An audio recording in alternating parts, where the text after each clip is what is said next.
ఇదే కాదు సాదా బైనామాలు ఇప్పుడే పెద్దలు శ్రీనివాసరెడ్డి గారు చెప్పారు. దాదాపుగా 8-9 లక్షల ఎకరాల సాదా బైనామాల అప్లికేషన్లు సంవత్సరాల కొద్దీ అక్కడ నిరీక్షిస్తున్నాయి. ఇవాళ మీరు బాధ్యత చేపట్టిన ఎంబడే భూభారతి సమస్యల్ని పరిష్కరించడమే కాదు, ధరణి దరిద్రాన్ని వదిలించడమే కాదు, సాదా బైనామాల్ని పేదలకు అందుబాటులోకి తీసుకొచ్చి వీటిని అమలు చేయాల్సిన బాధ్యత కూడా మీ మీదనే ఉంది. ఇక్కడే మనం జాగ్రత్తగా ఉండాలి. ఏ సమాజంలో అయినా ఎంత గొప్ప వ్యవస్థలను అయినా 2%, 3%, 5% కొంతమంది చెడు వాళ్ళు ఉంటారు.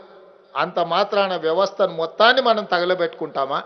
ఇవాళ ఇంట్లోకి ఎలుక దూతే ఎలుకని పట్టుకుంటామా, ఇల్లు తగలబెట్టుకుంటామా? ఒక్కసారి ఆలోచన చెయ్యండి. అట్లనే ఆనాడు రెవెన్యూ శాఖలో ఎవరైనా విఆర్ఓలు, విఆర్ఏలో, తహసీల్దార్లు ఎవరైనా చిన్నదో పెద్దదో తప్పిదం చేసి ఉండొచ్చు. తప్పులు చేసే వాళ్ళను సరిదిద్దడానికి ప్రయత్నం చేయాలి, సరిదిద్దుకోమని ఒక అవకాశం ఇవ్వాలి. అయినా ఇవ్వకపోతే మన చట్టాలు ఉన్నాయి, మన విధి విధానాలు ఉన్నాయి, వాళ్ళ పట్ల మనం చర్యలు తీసుకోవడానికి.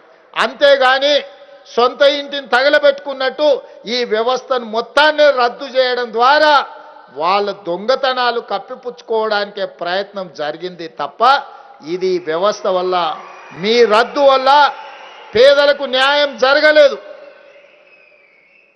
20 నెలల్లో ముఖ్యమంత్రిగా పరిపాలనలో, అదేవిధంగా గ్రామ సభలలో, ఇతర ప్రభుత్వ కార్యక్రమాలు, అది రేషన్ కార్డులు కావచ్చు, లేకపోతే సన్న బియ్యం ఇచ్చే విషయంలో కావచ్చు, లేకపోతే భూ సంస్కరణలు తీసుకొచ్చి తద్వారా రైతు భరోసాను అందుబాటులోకి తీసుకురావాలనుకున్నప్పుడు రెవెన్యూ వ్యవస్థ లేని లోటు, విఆర్ఓలు, విఆర్ఏలు లేని వ్యవస్థ లోటు మాకు కనిపించింది.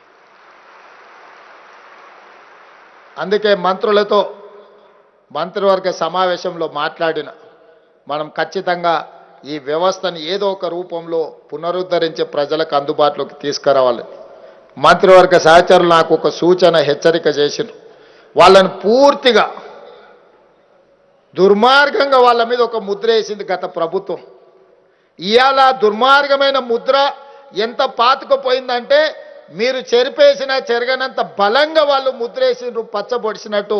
మరి ఈ వ్యవస్థను మీరు పునరుద్ధరిస్తే మళ్ళీ ప్రజలకు ఇబ్బంది జరుగుతుంది, రైతులకు కష్టం వస్తుంది, రైతులకు నష్టం జరుగుతుందని ఆ ప్రభుత్వం మిమ్మల్ని ప్రచారం చేస్తారు కదా. దీన్ని ఏ విధంగా ఎదుర్కొంటారని నన్ను సహచర మంత్రివర్గ సభ్యులు అడిగినారు.